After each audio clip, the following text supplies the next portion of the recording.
Good morning there, TikTok, everybody. How's everybody doing? Getting set up out here to do my little morning video. Look at this little tractor plant coming up right here. I saved that. Isn't that cute? My Annabelle hydrangeas. Ava's out in her studio already. I'd kind of put me some fresh hummingbird stuff out here. Pretty. Sun's out. Look at that. Sun's coming. Hide behind this tree right here. Good morning, everybody. Let's do the morning post. Hey, everybody. Good morning. I've already said good morning, hadn't I? Let's do the morning post. The morning post this morning is called Being Southern. In the 90s, when I first started going to New York City, guys in gay bars would remark, "Oh, I love hearing you talk. I love that Southern accent." It was somewhat off-putting to me at first because you kind of wonder, are they kind of making fun of you or what's going on with this? My accent is so Southern, y'all. And now that I have this little bit of internet stuff going on, probably the number one compliment I get is like, I just love listening to you as I fall asleep or as I'm driving. I just love the comfort of the Southern voice that you have. And it's odd, isn't it? A lot of people do love it. My accent is so Southern and mixed in with kind of a Cabbagetown dialect where the word help oftentimes comes out as hep. John and Sammy used to laugh about it every time I said, well, I can't help it. Hep, H-E-P, often comes out as, and I'm conscious of it, and I try to specifically say help, but then I revert back to old ways of dialect. I'm like, I can't help it. Good Lord. My Uncle Aaron said sandwich until the day he died. You know, he said, Shirley, go in there and fix us all a sandwich. Who is that Nate Bagazi or whatever? Is that how you say his name? He says his name for you. He still calls it the Silver War, not the Civil War. He said, yeah, I studied the Silver War. But anyhow, he's making millions of dollars off of his southernness. Southern people are a mix of odd, strange people. A mix between a bunch of religious-minded people that's kind and sweet, but yet somewhat bigoted, somewhat racist, gullible but smart people across the South, from Mississippi to Georgia to South Carolina to Louisiana. I think of being Southern as long, hot, humid summers, cornbread, grits, soul food, fried everything, banana pudding, gravy, biscuits, lightning bugs. I see being Southern as viewed from being a white man from the South. I carry the weight of slavery upon our shoulders, upon us. It's our history. It's always going to be a part of us. And the mistreatment of black citizens across the South for decades after that, even somewhat up until today. There has always been this weird but oftentimes very loving relationship between white people and black people in the South. I've seen it. I've lived it. I've witnessed it. It has been strange at times navigating while walking through that world, while living these last 70 years in the South as a Southern white man. And yet, there have been times where I felt more comfortable being around a large crowd of black folks than I have around a large crowd of white folks. Some of you people might not remember hitchhiking.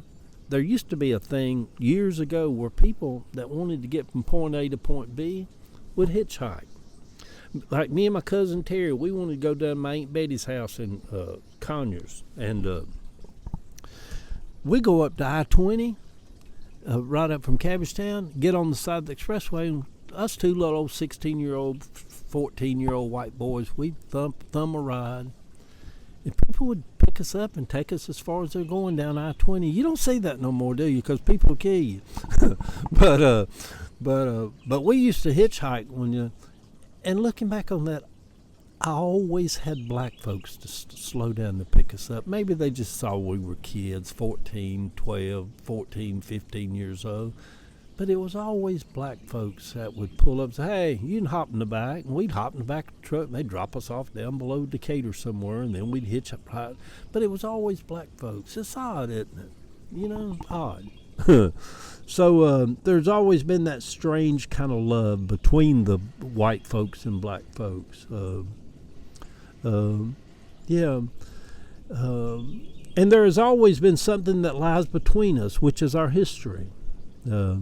I got in a little tit for tat with an older black lady over at the shop the other day who parks right in front. There's a lady that Rhodes Nursing Home won't allow their employees to park to smoke in their cars on their parking lot. And street parking is very limited, and I realize that it's a city street. Anybody can park wherever they want to park. But this older black lady parks her car right there on the street in front of the shop. Been doing it for about the last year off and on. And I'm like, she's got a huge parking lot across the street, yet she won't pull in the gate and park in the parking lot. She parks right in front of my store. So I seen her sitting in the car the other day, and I told her, I said, ma'am, that's very rude and inconsiderate for you to do that when you got a parking lot right here and you got neighbors out here that struggles for a place to park. She didn't like it, I could tell.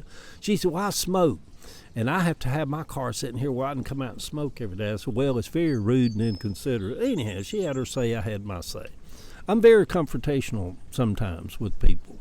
But I could tell her being a lady, maybe my age, black, me being a white male Southern, I could tell her thinking was, who is this goddamn rude old bigoted white Southern ass racist man think he is talking to me, telling me, blah blah blah.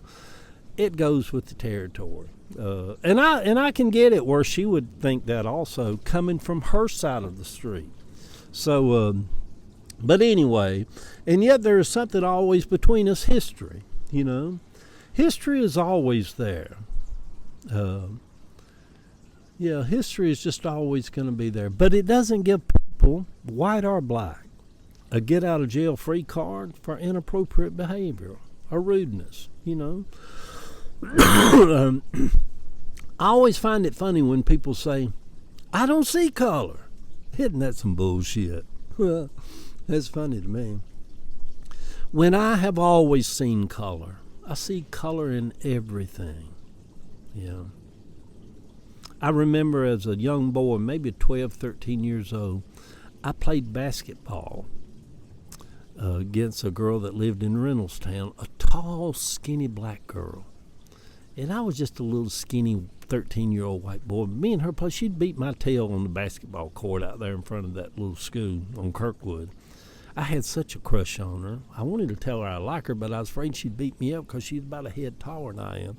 But yeah, it's just all these strange things. I don't even know where that came from, y'all. Oh, here's where it came from. When I was describing her, tall black girl, I saw her color. I saw the beauty of her color with her lanky elbows and long legs, and she was just shooting hoops all around me, and I had such a crush on her.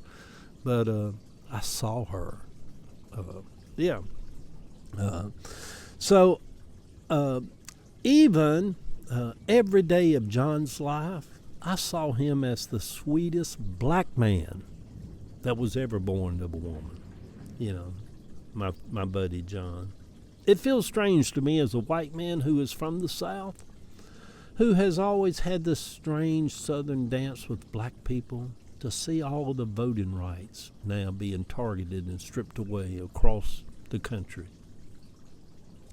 Cabbagetown, where I grew up, let me hurry, I'm running out of time. Cabbagetown, where I grew up, was very segregated and racist when I grew up there in the 50s and 60s. But most Southern towns were. All of my large family were typical Southern racist white people that believed that black folks should know their place, and evidently mine was not the only family. Love y'all.